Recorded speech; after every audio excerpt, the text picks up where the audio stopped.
Welcome back to my channel, Maria Kafetzis, luxury real estate broker with Douglas Elliman Real Estate, both in New York and Southeast Florida. And today I want to speak to you a little bit about appraisals. And if you're a buyer, what does an appraisal mean to you? And if you're a homeowner, how do you prepare for an appraisal and what does it mean to you? So an appraisal is the opinion of a property's value. So again, it's an opinion. If you call in 5 appraisers to the same property on the same day, in the same exact setting and the same exact furniture and everything exactly the same, all 5 appraisers will most likely give you 5 different values on that. And that's because they give everything a different adjustment value. So what do I mean by that? So the main things that go into your appraisal, if you're in a condominium building, obviously they go through the recent sales in your building comparable to your unit. So if you are an O1 line, an O2 line, an ABC line, whatever it is that you're going and it's exactly the same view, exactly the same setting, that is what they try to find sales in. But if you're a standalone home or in a development or, however, the typical thing is property size, square footage internally. Any adjustments are made, of course, for other things, but those are the main 2 things. Of course, location and school district. If you're in the same development, you pretty much have the same things. And those are the main things. Now, when an appraiser comes in and let's say there are 2 colonials, the same square footage on the same property size, and one sold, recently for $900,000 and the other one sold recently for $820,000. The appraiser is going to grab those 2 comps. They usually use 3 comps. They will grab the 2 closest comps and they will compare why did one sell so much less than the other. Usually it's all within 6 months. If they can't go and find sufficient comparables, we call them comps, within 6 months, they go back to a year, but usually not typically out of the year time frame. So they go and they make adjustments, right? So one has a pool that is above ground and one has an in-ground gunite pool. Major difference in value, a major difference in appraised value because one is in-ground permanently and one can be removed easily. One needs a permit and one does not. So there's a tremendous difference in value. Now, an appraiser may come in and give that gunite pool a value of $50,000. While the next appraiser that came the same day, hired in the same home, will come in and give that value to that pool of $25,000. So naturally, you can see where the difference in value could be. So you may have put in a kitchen in your home that is $100,000 in value. The appraiser may come in and only give it a $15,000 value in comparison to a neighbor's kitchen that recently sold. So what happens is if you were expecting, and using round numbers, $1 million for your home, and an appraiser came in and didn't give it sufficient value, and your appraisal comes in at $850,000 or $900,000 to use round numbers. Let's say you're $100,000 off. There's 2 things that you can do. A, as a homeowner, you can dispute the value if you're confident that your home is worth the amount that you originally agreed upon.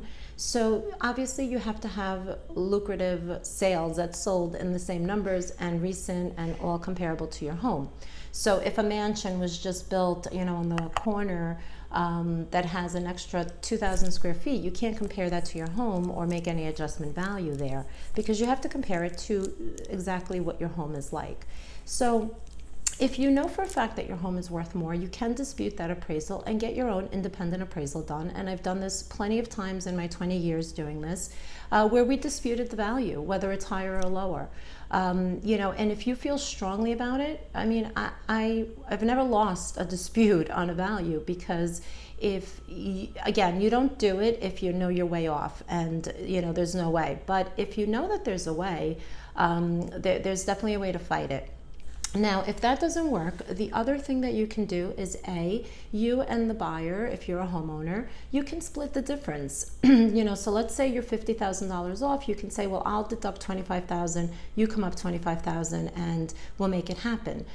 So that's a way to handle that as well. Or lastly, you could reduce your price, or the deal will go away because the buyer can't get their financing if the house doesn't appraise. If it's all cash, you have nothing to worry about and they need to close regardless. So does it happen that appraisers misvalue sometimes the properties? Yes, sometimes, they are being extremely lenient. They're being pressured by the lenders to be extremely lenient. So if you feel there's a value dispute, you can definitely argue that. But again, you can't base everything on what an appraiser says, because sometimes these values are really off. I've been on Long Island, like I've told you guys, and most of you know, for 20 years, and there's plenty of times that an appraiser will come into a property that maybe the address is in, let's say, Bethpage, but the school district's Plainview, or the address is Plainview, but the school district is Syosset, and they don't take that into consideration, and they'll use the school district of that neighborhood rather than the school district that it's zoned for. And on Long Island, that makes a world of a difference. If you're in Syosset School District or Plainview District, that's going to make a major difference in the sales price. So these are all things that when you have a knowledgeable realtor, they ask you for the appraisal report, they're like, wait a second, this is not right, for this reason or for that reason. Or sometimes they'll say, listen, the appraisal is right on, and we have to lower the price. So we are lucky that we got this offer, but we can't close on this price. So it does happen. So sometimes when you're asking over what the house merits, sometimes you do have this appraisal issue.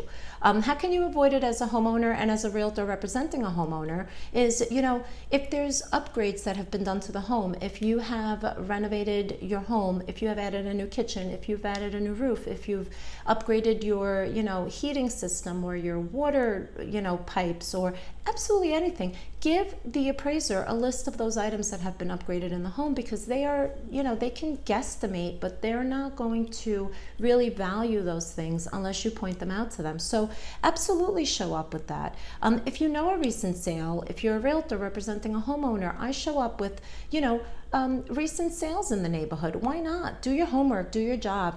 This is our job, is to properly represent the home and to make sure that our homeowners' values come in where they should. And that's how we also maintain the integrity of the neighborhoods that we work in, is by, really protecting the values in the neighborhoods. And this is our job and our duty to the public, really. So, those are the ways that you can kind of avoid having an issue, proactively. But once you have the issue, these are some of the ways that you can deal with them: is dispute the value, come up with your own comps, get an independent appraisal done. There's multiple ways. You don't just have to throw up your hands and say, oh, well.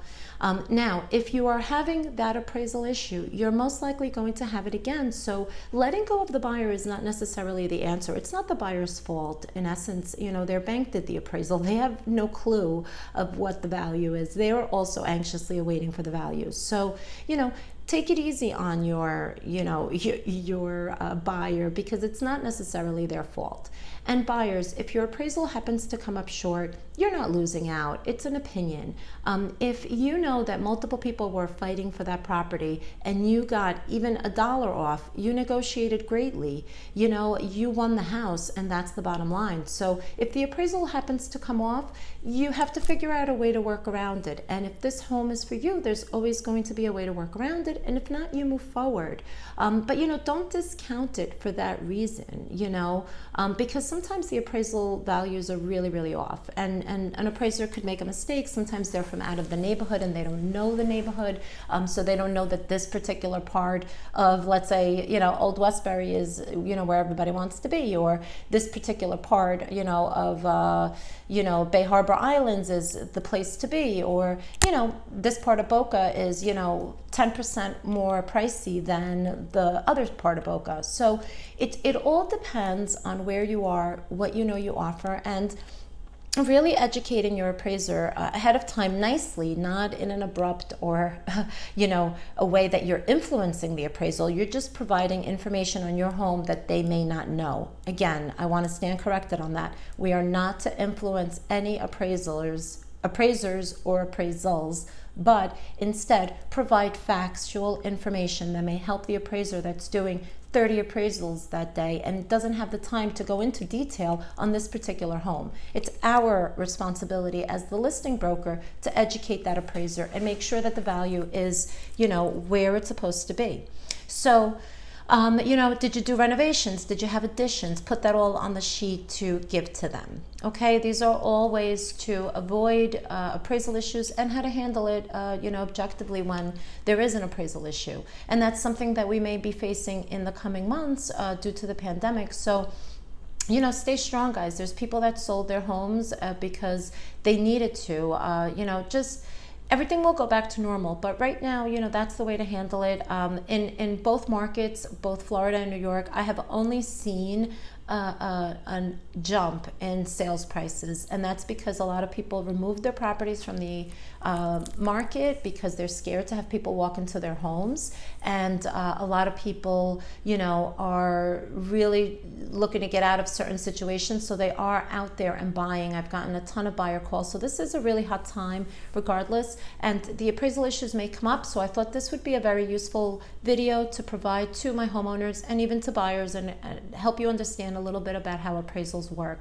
So don't take it so much to heart if it doesn't come in, or, again, and the last thing that I'm going to leave you with, buyers, is that most likely your appraisal will come in at contract price. Most banks, if you're going into contract for $1 million, if that appraisal comes in at $1.2 million, it raises a red flag to the bank like, hey, why is this house underselling? So the appraisers typically say, as long as they can appraise the house to contract price, that's usually where it will come in. So that's a little tidbit of information. You're not buying it at max value. It's just how it's done to avoid red flags in the banking side and the underwriters. So if you have any questions on appraisals, selling, buying, home inspections, absolutely anything, please call me, please text me, or email me.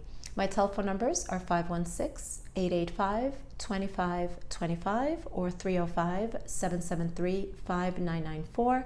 My email is rightrealtor4you@gmail.com. That's RIGHTREALTOR, the number 4, the letter U, @gmail.com. Please remember to subscribe to my channel and like this video.